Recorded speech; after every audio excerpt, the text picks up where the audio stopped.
الصلاۃ والسلام علیک یا سیدی یا رسول اللہ، الصلاۃ والسلام علیک یا سیدی یا حبیب اللہ، الصلاۃ والسلام علیک یا سید المرسلین وعلی آلک واصحابک یا سیدی یا محمد الرسول اللہ صلی اللہ علیہ وآلہ وسلم۔ یہ دنیا امتحان گاہ ہے، اور امتحان میں سکون نہیں بلکہ آزمائش ہوتی ہے۔ ہم اکثر پوچھتے ہیں کہ ہماری زندگی میں دکھ کیوں آتے ہیں، ہم اکثر پریشان بھی رہتے ہیں کہ ہماری زندگی میں دکھ کیوں آتے ہیں، پریشانیاں کیوں آتی ہیں، غربت کیوں آتی ہے، لیکن کبھی یہ نہیں سوچتے کہ دکھ دراصل ہمیں جگانے آتے ہیں، ہمیں پریشان کرنے نہیں آتے، ہمیں جگانے بھی آتے ہیں۔ جب انسان دنیا کی رنگینیوں میں کھو جاتا ہے، اپنے رب کو بھول جاتا ہے، تو پھر یہی دکھ اس کے دروازے پر دستک دیتے ہیں تاکہ انسان ہوش میں آ جائے۔ پھر مصیبتیں، امتحان، آزمائشیں انسان کے دروازے پر دستک دیتے ہیں تاکہ سویا ہوا انسان جاگ جائے، غفلت میں ڈوبا ہوا انسان ہوش میں آ جائے۔ یہ دکھ سزا نہیں ہوتے بلکہ ایک پیغام ہوتے ہیں کہ تم راستہ بھٹک گئے ہو، تمہاری آنکھیں کھولنے کے لیے آتے ہیں۔ اے حضرت انسان، تو راستہ بھٹک گیا ہے۔ انسان کی زندگی عذاب اس وقت بنتی ہے جب وہ اپنی حقیقت کو بھول جاتا ہے۔ ہم اپنے آپ کو بہت بڑا سمجھنے لگتے ہیں، حالانکہ حقیقت یہ ہے کہ ہم ایک کمزور بندے ہیں جو ہر لمحے اللہ کے محتاج ہیں۔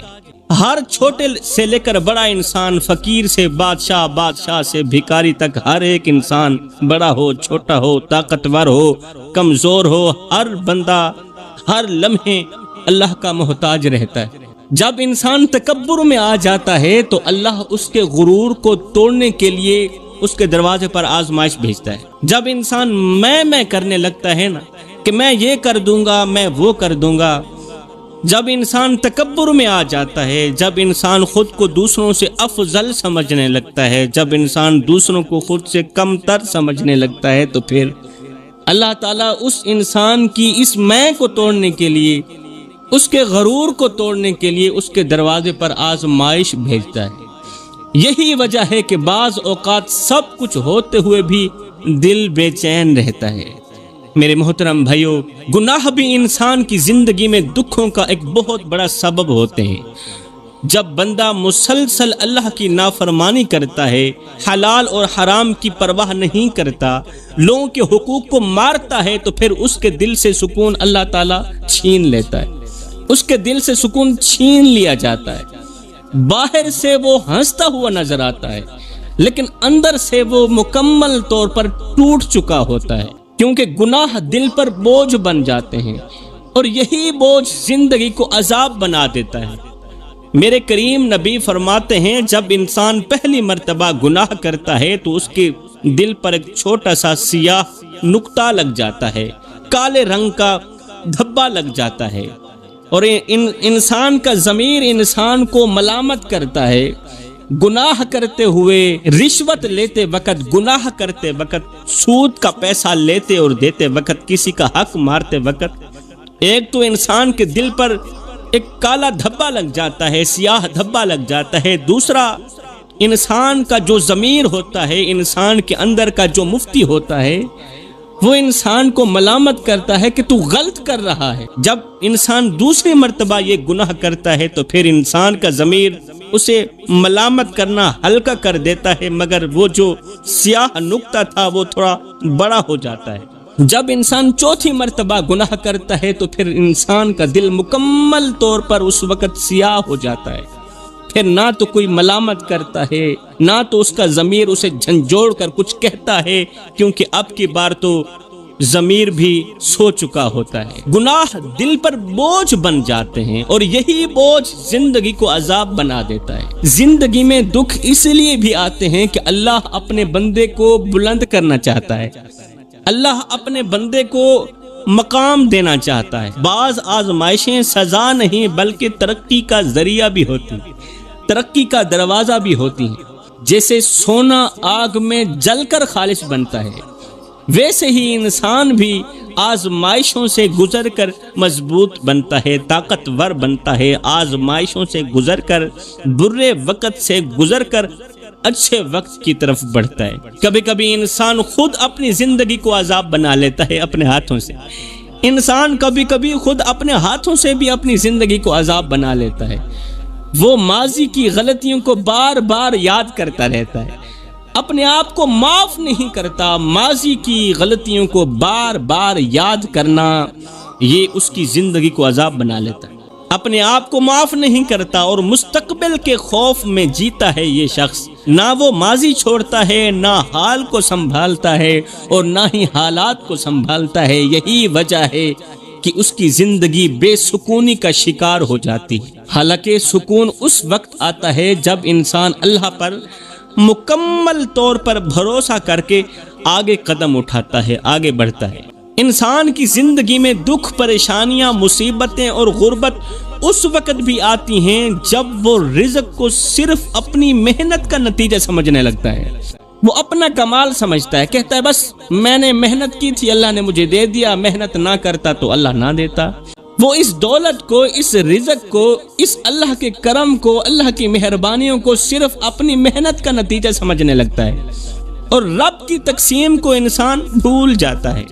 جب ہر چیز کو اپنی محنت کا نتیجہ سمجھنے لگتا ہے تو پھر انسان رب کی تقسیم کو بھول جاتا ہے، دلوں میں بے یقینیوں کا اندھیرا پیدا ہو جاتا ہے اور یہی اندھیرے انسان کو اندر سے توڑ دیتے ہیں۔ انسان سمجھتا ہے کہ یہ کامیابیاں میری محنتوں کا نتیجہ ہیں، مگر وہ یہ بھول جاتا ہے کہ دینے والا بھی رب ہے اور لینے والا بھی رب ہے۔ جس طرح قارون نے کہا تھا کہ یہ مال میری محنت کا نتیجہ ہے، اس نے اپنی دولت پر فخر کیا، اپنے خزانوں کو اپنی عقل کا کمال سمجھا، محتاجوں کو حقیر جانا، خود کو دوسروں سے افضل جانا اور دینے والے رب کو قارون بھول گیا۔ پھر وہی قارون اپنے خزانوں سمیت زمین میں دھنسا دیا گیا اور قیامت تک کے لیے عبرت کا نشان بھی بنا دیا گیا۔ ایک شخص دن رات محنت کرتا ہے مگر اس کے گھروں میں فاقے ہوتے ہیں۔ ہم اکثر دیکھتے ہیں اپنے معاشروں میں، ایک شخص دن رات محنت کرتا ہے، صبح دوپہر شام محنت کرتا رہتا ہے مگر اس کے گھروں میں فاقے ہوتے ہیں۔ ایک شخص دن رات محنت کرتا ہے مگر اس کے گھر میں فاقے ہوتے ہیں، اور دوسری طرف کوئی شخص بغیر زیادہ کوشش کیے آسائشوں میں جیتا ہے۔ یہ فرق صرف محنتوں کا نہیں بلکہ آزمائشوں کا ہوتا ہے۔ ایک مزدور اپنی زندگی کی ساری طاقت لگا کر بھی 2 وقت کی روٹی کو ترستا ہے، بچوں کی ضروریات پوری نہیں کر پا رہا، بیوی کی خواہشیں ادھوری رہ گئیں۔ وہ دن بھر محنت میں جلتا ہے مگر شام کو خالی ہاتھ گھر لوٹ آتا ہے۔ اس کی آنکھوں میں خواب نہیں، صرف فکر ہوتی ہے، صرف پریشانی ہوتی ہے۔ اس کے دل میں امید نہیں بلکہ ایک خاموش درد ہوتا ہے۔ دنیا سوتی ہے مگر یہ شخص رات کو چادر تان کر روتا ہے، جاگتا ہے، آنسو بہاتا ہے مگر آواز نہیں نکلتی، کیونکہ دل کے اندر ایک ہی فکر چل رہی ہوتی ہے کہ اگر روزی کا کوئی وسیلہ نہ بنا تو جوان بیٹی کی شادی کیسے کروں۔ جہیز کا بوجھ باپ کے سینے میں پتھر بن کر رکھا ہوتا ہے۔ معاشرے کی رسمیں غریب باپ کے گلے میں پھندا بن چکی ہوتی ہے۔ یہ جہیز کی رسمیں ہیں جو غریب باپ کے گلے میں پھندا بن کر رہ گئیں اور غریب باپ کو موت مانگنے پر مجبور کر دیا۔ وہ سوچتا ہے کہ اگر جہیز نہ ہوا تو کون میری بیٹی کو قبول کرے گا، میری بیٹی کے ہاتھ کون پیلے کرے گا۔ پھر یہی غربت کا مارا باپ صبح ہونے سے پہلے اٹھتا ہے، اللہ کا نام لے کر گھر سے نکلتا ہے، شہر کے چوک میں جا کر کھڑا ہو جاتا ہے۔ آنکھیں ہر آنے جانے والی گاڑی کو دیکھتی ہیں، دل میں ایک امید ہوتی ہے کہ شاید آج کوئی کام مل جائے، اور جب کسی گاڑی کو اپنی طرف آتے ہوئے دیکھتا ہے تو یہ دوڑ کر اس گاڑی کے پاس چلا جاتا ہے، ہاتھ جوڑ کر کہتا ہے صاحب کون سا کام کروانا ہے، میرا جسم بھی حاضر ہے، میری جان بھی حاضر ہے، بس مجھے خالی ہاتھ واپس نہ بھیجنا، کام کے لیے مجھے ہی لے جانا۔ میرے بھائیو، آپ نے دیکھا ہوگا شہر کے چوکوں میں مزدوروں کی لائنیں لگی ہوتی ہیں، جیسے ہی کوئی گاڑی والا رکتا ہے سب اس کے ارد گرد جمع ہو جاتے ہیں۔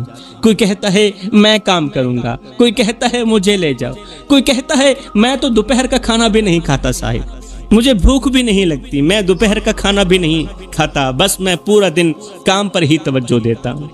میرے بھائیو، جب کوئی مزدور کہہ رہا ہوتا ہے کہ مجھے دوپہر کو بھوک ہی نہیں لگتی، میں کھانے کا بہانہ بنا کر وقت ضائع نہیں کرتا بلکہ سارا دن کام ہی کرتا رہتا ہوں، میرے بھائیو، حقیقت میں یہ دل کے زخم چھپانے کے انداز ہوتے ہیں غریبوں کی، یہ بھوک کو چھپانے کی کوشش ہوتی ہے غریب کی۔ اگر اس مزدور کے دل کے اندر جھانک کر کے دیکھا جائے تو پتہ چلے کہ اس کے پیٹ کے اندر کتنی بھوک ہے، اس کے پیٹ کے اندر کتنی خواہشیں دفن ہیں، مگر صرف اس لیے کہ اس کی اولاد بھوکی نہ سوئے، اس کے بچے روٹی مانگ کر نہ رو دیں، وہ اپنے حصے کی خوشی قربان کر دیتا ہے مگر بچوں کی آنکھوں میں آنسو نہیں دیکھ سکتا۔ کڑکتی دھوپ میں تتی ریت کے اوپر پسینے کے ساتھ نہاتا ہوا یہ مزدور سوچ رہا ہوتا ہے کہ مجھے کچھ ملے نہ ملے مگر میرے بچوں کو روٹی کا ٹکڑا مل جائے، میری بیوی کو روٹی کا ٹکڑا مل جائے۔ اب ایک طرف یہ غریب ہے جو روزی کے لیے پریشان ہے، اور دوسری طرف ایک امیر ہے جو دولتوں کے انبار ہونے کے باوجود بھی سکون کے لیے ترس رہا ہے۔ اللہ تعالیٰ کسی کو دے کر ترساتا ہے اور کسی سے لے کر ترساتا ہے، کسی کو دے کر آزماتا ہے اور کسی سے لے کر آزماتا ہے۔ امیر کے پاس دنیا کی ہر شے موجود ہے، سب کچھ ہے، مگر اس کا دل خالی ہے، دل سیاہ ہوا پڑا ہے، راتوں کو کروٹیں بدلتا ہے، نیند نہیں آتی، سکون نہیں ملتا۔ اس کا مطلب یہ ہوا کہ یہ دنیا انصاف کی جگہ نہیں بلکہ امتحانوں کی جگہ ہے۔ غریب روٹی کے لیے پریشان ہے، امیر سکون کے لیے پریشان ہے، دونوں ہی پریشان ہیں۔ اس لیے تو میرے نبی نے فرمایا تھا یہ دنیا دھوکے کا گھر ہے، یہ مچھر کا پر ہے، یہ مکڑی کا جالا ہے، یہ غدار ہے، یہ مکار ہے، دنیا کے پھندے میں مت آئے۔ حالانکہ اس امیر کے پاس دولت بھی ہے، پیسے کی ریل پیل بھی ہے، پھر بھی راتوں کو کروٹیں بدلتی رہتی ہیں، نیند نہیں آتی، گولیاں کھا کر سوتا ہے۔ یہی وہ حقیقتیں ہیں جو انسان کو جھنجھوڑ دیتی ہیں کہ اصل سکون دولتوں میں نہیں بلکہ اللہ کی رضا میں ہے۔ اگر ہم انبیاء علیہم السلام کی زندگیوں کو دیکھیں تو حضرت یوسف علیہ السلام کی آزمائش انسان کو ہلا کر رکھ دیتی ہے۔ بچپن میں بھائیوں نے حسد میں آ کر کنویں میں پھینک دیا تھا حضرت یوسف علیہ السلام، اندھیرا، تنہائی، خوف سب کچھ تھا مگر اللہ پر یقین ابھی بھی قائم تھا۔ پھر یوسف علیہ السلام کو کنویں سے نکال کر غلام بنا کر بیچا گیا، بازاروں میں قیمت لگائی گئی۔ آج نبی کے بیٹے کی بازار میں بولی لگ رہی تھی، کوئی کہہ رہا تھا لے لو سستا ہے، کوئی کہہ رہا تھا بہت خوبصورت ہے، کوئی یوسف علیہ السلام کو ایک عام غلام سمجھ کر پرکھ رہا تھا۔ ارے یہ وہ ہستی تھی جس کے چہرے پر نبوت کی روشنی تھی، لوگ صرف قیمت لگا رہے تھے مگر اس کی اصل قدر صرف میرا اللہ ہی جانتا تھا، یوسف کی اصل قیمت تو صرف میرا اللہ ہی جانتا تھا۔ یہ منظر چیخ چیخ کر ہمیں بتاتا تھا کہ دنیا کی نظر ہمیشہ دھوکہ کھاتی ہے، یہاں اصل قیمت نہیں لگتی بلکہ آزمائشوں کے پردے ڈال دیے جاتے ہیں۔ یوسف کی عزت تو چھینی گئی مگر ایمان نہ چھینا جا سکا۔ پھر عزیز مصر کے گھر میں آزمائش آئی، یوسف علیہ السلام پر ایک بہت بڑی آزمائش ہے۔ عزیز مصر کی بیوی زلیخا یوسف علیہ السلام کی محبت میں گرفتار ہو گئی، وہ چاہتی تھی کہ کسی نہ کسی طرح اس نوجوان کو قریب سے دیکھوں۔ آج زلیخا نے دروازے بند کر دی کیونکہ وہ بادشاہ کی بیوی تھی۔ زلیخا نے دروازے بند کر دیے، گناہ کی طرف بلایا یوسف کو۔ زلیخا یوسف کے پیچھے بھاگنے لگی، ادھر آؤ گناہ کریں۔ یوسف آگے کو بھاگتے جا رہے ہیں، زلیخا یوسف کے پیچھے پیچھے بھاگتی جا رہی ہے۔ میرے کریم نبی نے فرمایا کہ اس وقت یوسف علیہ السلام کے دل سے ایک آواز نکلی، اے اللہ میں تیری پناہ چاہتا ہوں، مجھے اپنی رحمت کی آغوش میں چھپا لینا، میں اس گناہ سے بچنا چاہتا ہوں۔ ہر طرف خاموشی تھی، دروازے بند تھے، نفس بھڑکا رہا تھا مگر دل رب کو یاد کر رہا۔ نفس بھڑکا رہا تھا مگر دل رب کو یاد کر رہا تھا۔ یوسف علیہ السلام جانتے تھے کہ یہ لمحہ اگر پھسل گیا تو سب کچھ ختم ہو جائے گا، اس لیے انہوں نے گناہ کے قریب جانے کے بجائے اللہ کی طرف بھاگنا شروع کر دیا، اللہ کی طرف بھاگنا پسند کر دیا۔ اور یہی وہ فیصلہ تھا جس نے ایک غلام کو عزت کے تخت پر بٹھا دیا۔ پھر حضرت یوسف علیہ السلام پر جھوٹا الزام لگا کر اسے قید خانے میں ڈال دیا گیا۔ قید کی سلاخوں کے پیچھے حضرت یوسف علیہ السلام اپنے بوڑھے باپ حضرت یعقوب علیہ السلام کو بہت یاد کرتے تھے۔ قید کی سلاخوں کے پیچھے یوسف اپنے بوڑھے باپ حضرت یعقوب علیہ السلام کو بہت یاد کرتا تھا۔ درد بھرے انداز میں یوسف کہتے تھے، اے میرے بابا، نہ جانے آپ کس حال میں ہوں گے، آپ کی آنکھیں مجھے ڈھونڈتی ہوں گی، آپ کا دل میرے غم میں رو رہا ہو، میں یہاں تنہائیوں میں قید ہوں، دیواریں خاموش ہیں، سلاخیں سرد ہیں، مگر دل میں آپ کی یاد ابھی بھی زندہ ہے۔ یہاں نہ کوئی اپنا ہے نہ کوئی سہارا ہے، بس رب ہی ہے جو میرا حال جانتا ہے، اور وہی رب ایک نہ ایک دن مجھے اس اندھیرے سے ضرور نکالے گا۔ مجھے رب پر یقین ہے۔ اب ادھر سے قید کی سلاخوں کے پیچھے بیٹھ کر حضرت یوسف علیہ السلام اپنے بوڑھے باپ کو یاد کرتے تھے، ادھر سے کنعان کی سرزمین پر بیٹھے حضرت یعقوب علیہ السلام اچانک رو پڑتے تھے۔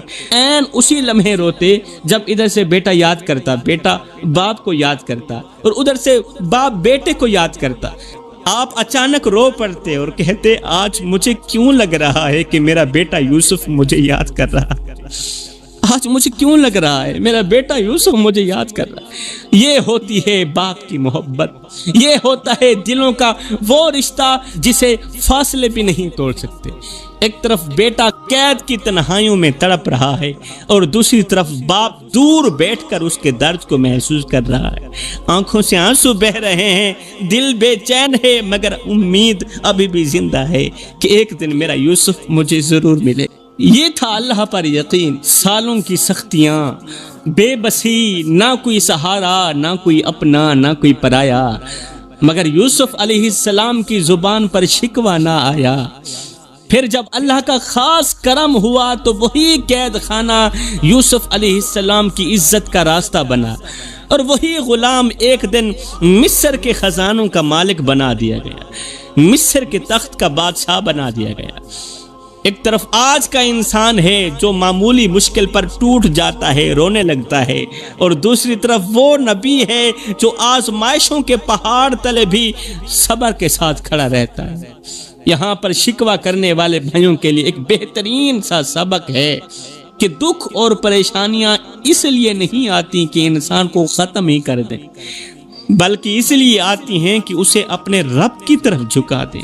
آزمائشیں آتی ہیں اس لیے کہ انسان کو ترقی کی طرف لے جایا جائے۔ اور سنو میرے بھائیو، انسان کی زندگی میں دکھ، پریشانیاں، مصیبتیں اور غربت اس وقت بھی آتی ہیں جب انسان اپنے رشتوں کی قدر کھو دیتا ہے اور دل توڑنے کو معمولی سمجھنے لگتا ہے۔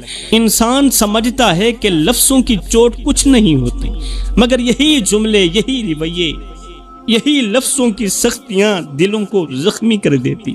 ارے نادان انسان، دل کوئی عام چیز نہیں ہے، یہ وہ نازک امانت ہے جسے ٹوٹنے میں ایک لمحہ لگتا ہے مگر جڑنے میں ساری زندگی لگ جاتی۔ تم ایک سخت لفظ بول کر آگے بڑھ جاتے ہو مگر سامنے والا ساری زندگی اس چوٹ کو اپنے اندر لیے پھرتا ہے، ساری زندگی۔ وہ مسکراتا ضرور ہے مگر اندر سے ٹوٹا ہوا ہوتا ہے۔ یاد رکھو، تلوار کا زخم بھر جاتا ہے مگر لفظوں کا زخم زندگی بھر نہیں بھرتی۔ اس لیے بولنے سے پہلے سوچ لیا کرو، کیونکہ کبھی کبھی آپ کا ایک جملہ کسی کی پوری زندگی تباہ کر سکتا ہے۔ آج ہم اپنے معاشرے میں دیکھتے ہیں کہ ماں باپ کو تنہا چھوڑ دیا جاتا ہے، بہن بھائیوں سے تعلق توڑ لیا جاتا ہے، بیوی شوہر سے ناراض ہے، شوہر بیوی سے ناراض ہے، اور پھر یہی لوگ پیروں کے پاس جا کر کہتے ہیں کہ ہماری زندگی میں سکون کیوں نہیں ہے۔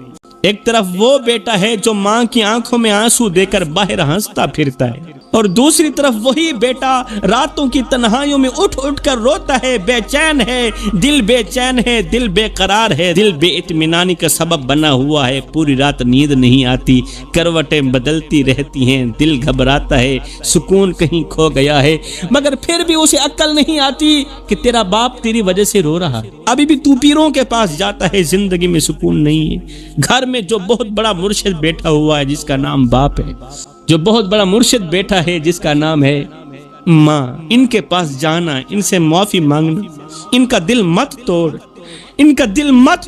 ان کو خوشیاں دے، ان کے چہروں پر مسکراہٹ لا، پھر دیکھنا اللہ تعالیٰ تیری زندگی بھی سنوار دے گا، تیری دنیا بھی سنوار دے گا، تیری آخرت بھی سنوار دے گا۔ اب ایک طرف وہ شخص ہے جو رشتوں کو ٹھکرا کر اپنی انا کو بچاتا ہے، اور دوسری طرف وہی شخص تنہائیوں میں، راتوں کی تنہائیوں میں اٹھ اٹھ کر گڑ گڑاتا ہے، خود کو محفلوں میں بھی اکیلا محسوس کرتا ہے، خود کو بھیڑ میں بھی اکیلا محسوس کرتا ہے۔ کیوں؟ اس لیے کہ اس نے ایک کا نہیں ہزاروں کا دل دکھا رکھا ہوتا ہے۔ پھر میرا اللہ فرماتا ہے کسی کو دکھ دے کر، کسی کا دل توڑ کر میرے دروازے پر اپنی خوشی کے لیے خیرات مانگنے مت آنا۔ کسی کو ایک لمحے کی پریشانی دے کر بھی میرے دروازے پر، یعنی مسجد میں نماز پڑھنے کے بعد اپنی خوشی کے لیے دعا مت کرنا، اور کسی کو ایک پل کی خوشی دے کر، کسی ٹوٹے ہوئے کا دل جوڑ کر پھر اپنی پریشانی کی پرواہ مت کرنا، پھر اپنی ٹینشن کی، اپنی مصیبت، اپنی آزمائش کی پرواہ مت کرنا۔ یہی وہ حقیقتیں ہیں جو انسان کو اندر سے کھوکھلا کر دیتی ہیں کہ انسان دوسروں کا دل توڑ کر اپنی خوشیوں کے لیے خیرات مانگتا پھرتا ہے، اپنی خوشیوں کے لیے دعا مانگتا پھرتا ہے، پھر کہتا ہے میری تو دعا بھی قبول نہیں۔ اگر ہم انبیاء علیہ السلام کی زندگیوں کو دیکھیں تو حضرت نوح علیہ السلام کا واقعہ ہمارے سامنے آتا ہے۔ انہوں نے اپنی قوم کو سالوں سمجھایا، حضرت نوح علیہ السلام اپنی قوم کو سمجھایا، اپنے بیٹے کو بھی بار بار بلایا۔ حضرت نوح علیہ السلام بیٹے کو ڈوبنے سے بچانا چاہا، مگر بیٹے نے صاف صاف انکار کر دیا، باپ کی بات نہ مانی، باپ کی نافرمانی کر بیٹھا، اور پھر وہی بیٹا آنکھوں کے سامنے لہروں میں ڈوب گیا۔ ایک طرف وہ باپ ہے جو محبت میں بتلا رہا ہے، ایک طرف وہ باپ ہے جو محبت میں اپنے بیٹے کو بلاتا رہا، اور دوسری طرف وہ بیٹا ہے جو انا میں آ کر انکار کرتا رہا، اور انجام سب کے سامنے آ گئے۔ یہی وہ منظر ہے جو بتاتا ہے کہ رشتوں کی نافرمانی اور دلوں کو توڑنا انسان کی زندگی میں کتنی بڑی مصیبتیں لے آتا ہے۔ آخر میں سبق یہ ملتا ہے کہ دکھ اور پریشانیاں صرف باہر سے نہیں آتی، بلکہ اکثر ہمارے اپنے رویوں کا نتیجہ بھی ہوتی ہیں۔ اگر انسان رشتوں کی قدر کرنا سیکھ لے، دلوں کو جوڑنا سیکھ لے، معاف کرنا سیکھ لے، تو یہی زندگی سکون میں بدل سکتی ہے، یہی پریشانیاں خوشیوں میں بدل سکتی ہیں۔ میرے محترم بھائیوں، انسان کی زندگی میں دکھ، پریشانیاں، مصیبتیں اور غربت اس وقت بھی آتی ہیں جب وہ صبر کا دامن چھوڑ دیتا ہے اور جلد بازیوں میں انسان فیصلے کرنے لگتا ہے۔ انسان چاہتا ہے کہ ہر چیز فوراً مل جائے، ہر دعا فوراً قبول ہو جائے، ہر خواہش فوراً پوری ہو جائے، مگر جب ایسا نہیں ہوتا تو انسان ٹوٹ جاتا ہے، مایوسیوں میں ڈوب جاتا ہے اور اپنی ہی سوچوں کا قیدی بن جاتا ہے انسان۔ آج ہم اپنے معاشرے میں دیکھتے ہیں کہ ایک نوجوان چھوٹی سی رکاوٹ پر راستہ بدل دیتا ہے اور پھر کہتا ہے میری زندگی میں سکون کیوں نہیں آتا۔ چھوٹی سی رکاوٹ پر اپنا راستہ بدل دیتا ہے، کامیابی کی طرف جاتا ہی نہیں ہے، اللہ کے راستے کی طرف جاتا ہی نہیں ہے، کہتا ہے نماز پڑھنا مشکل کام ہے۔ ایک طرف وہ کسان ہے جو بیج بوتا ہے، مہینوں انتظار کرتا ہے، گرمیوں، سردیوں، بارشوں کو برداشت کرتا ہے، زمین کو سینچتا ہے، آندھیوں میں کھڑا رہتا ہے، دھوپ میں جلتا ہے، مگر امید نہیں چھوڑتا۔ وہ جانتا ہے کہ آج کی محنت کل کی فصل بنے گی، آج کی محنت کل کی فصل اگے گی، آج کا صبر کل کی خوشی بنے گی، اس لیے وہ جلد بازی نہیں کرتا، ہمت نہیں ہارتا، وقت کا انتظار کرتا ہے، تب جا کر فصل حاصل کرتا ہے اور فائدے کی طرف جاتا ہے۔ اب ایک طرف یہ کسان ہو گیا جس نے 6 ماہ انتظار کیا، دن رات محنت کی اور پھل پایا، دوسری طرف وہ انسان ہے جو 2 دن محنت کر کے تھک جاتا ہے، تھوڑی سی دیر میں ہار مان لیتا ہے، تھوڑی سی مشکل آئی ہار مان لیا، کہتا ہے مجھے کچھ نہیں ملا، میں کچھ نہیں کر سکا، میری تو قسمت ہی خراب تھی۔ سمجھ لو کہ جو زمین میں بیج ڈال کر صبر کرتا ہے وہی فصل کاٹتا ہے، اور جو صبر چھوڑ دیتا ہے وہ خالی ہاتھ رہ جاتا ہے۔ کسان نے سب کچھ اللہ کی سپرد کیا اور ساتھ میں صبر بھی کیا، اللہ نے اسے کتنا اجر دیا، اور جس نے صبر نہیں کیا وہ خالی ہاتھ رہ گیا۔ ایک طرف وہ شخص ہے جو آزمائشوں میں صبر کرتا ہے اور وقت کے ساتھ کامیاب بھی ہوتا ہے، اور دوسرا وہ شخص ہے جو جلد بازی میں سب کچھ کھو دیتا ہے اور پھر پچھتاتا رہتا ہے۔ اگر ہم انبیاء علیہ السلام کی زندگیوں کو دیکھیں تو حضرت موسیٰ علیہ السلام کا واقعہ بھی ہمارے سامنے آتا ہے۔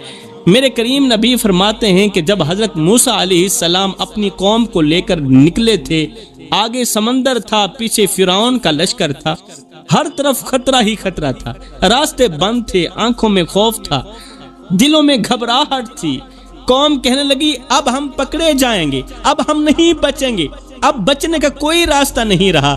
مگر اسی لمحے موسیٰ علیہ السلام نے یقین سے فرمایا، سب کو فرمایا نہیں، میرا رب میرے ساتھ ہے اور وہی راستہ نکالے گا۔ یقین تھا میرا رب میرے ساتھ ہے اور وہی رب راستہ نکالے گا۔ پھر اللہ کا حکم آیا، لاٹھی ماری گئی اور وہی سمندر 2 حصوں میں تقسیم ہو گیا، درمیان میں ایک بہت بڑا کارپیٹ روڈ بچھ گیا، راستہ بن گیا، لوگ گزر گئے اور فرعون اپنے لشکر سمیت وہیں ڈوب گیا۔ یہی وہ لمحہ تھا جو سکھاتا ہے کہ جب انسان ہر طرف سے گر جائے، راستے بند ہو جائیں، تب بھی اللہ پر یقین رکھنا چاہیے، کیونکہ وہی رب بند راستوں میں راستہ پیدا کرتا ہے۔ کسان کو اگر اللہ پر یقین نہ ہوتا، کسان کبھی بھی کامیاب نہ ہوتا۔ یہ پہلے اللہ پر یقین رکھتا ہے اور پھر جا کر دانا زمین پر ڈالتا ہے۔ ایک طرف وہ انسان ہے جو تھوڑی سی مشکل دیکھ کر ڈر جاتا ہے، سہم جاتا ہے، اور دوسری طرف وہ نبی ہے جو مشکل میں بھی اللہ پر یقین رکھتا ہے۔ اب آپ جان چکے ہوں گے کہ دکھ اور پریشانیاں اکثر اس لیے بڑھتی ہیں کیونکہ ہم صبر نہیں کرتے۔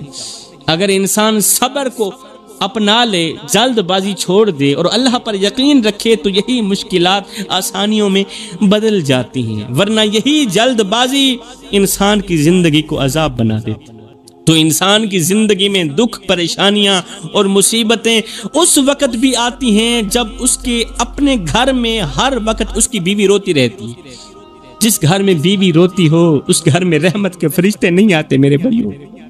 انسان کی زندگی میں دکھ، پریشانیاں اور مصیبتیں اس وقت بھی آتی ہیں جب اس کے اپنے گھر میں ہر وقت اس کی بیوی روتی رہتی ہے، جب گھر کی دیواریں آنسوں کی گواہ بن جاتی ہیں اور دلوں میں خاموش چیخیں گونجتی رہتی ہیں۔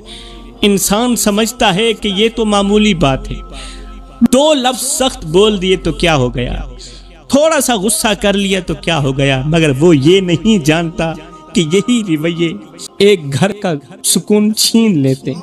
ایک طرف وہ عورت ہے جو دن بھر گھر سنبھالتی ہے، شوہر کی خدمت کرتی ہے، بچوں کی پرورش کرتی ہے، مگر رات کو تنہائی میں وہ شوہر کی بدسلوکی کی وجہ سے آنسو بہاتی ہے، بستر اوڑھ کر روتی ہے، چادر تان کر روتی ہے۔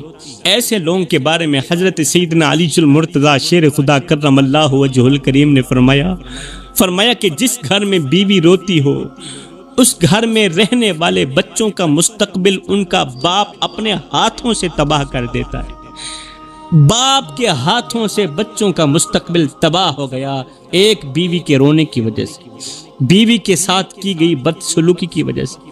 میرے بھائیوں، یہ آنسو صرف ایک عورت کے نہیں ہوتے، یہ بچوں کی خوشیوں کے آنسو بھی ہوتے ہیں، یہ آنسو آنے والے کل کے بکھرنے کی علامت بھی ہوتے ہیں، آنے والے کل کے اندر تباہی لانے کی علامت بھی ہوتے ہیں۔ ماں کو روتا ہوا دیکھ کر بچے اندر سے ٹوٹتے جا رہے ہوتے ہیں، ڈرے ہوئے ہوتے ہیں، خاموش ہو جاتے ہیں، محبت سے محروم رہ جاتے ہیں۔ اگر ہم انبیاء علیہ السلام کی زندگیوں کو دیکھیں تو ہمارے کریم آقا، ہمارے کریم نبی کا مبارک انداز ہم سب کے سامنے ہے، اپنے کریم نبی کا مبارک انداز۔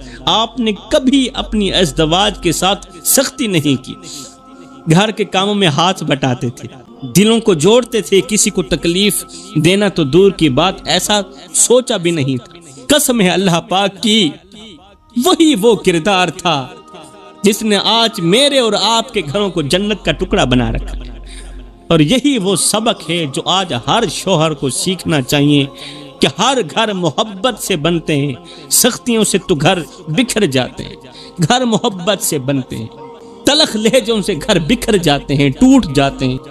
اگر تم چاہتے ہو کہ تمہاری زندگی سنور جائے تو اپنے گھروں کو سنوارو، اپنی بیوی بچوں کی آنکھوں سے آنسو مت نکال، کیونکہ یاد رکھو ایک مظلوم کی آہ کبھی خالی نہیں جاتی، وہ سیدھی رب کے دربار تک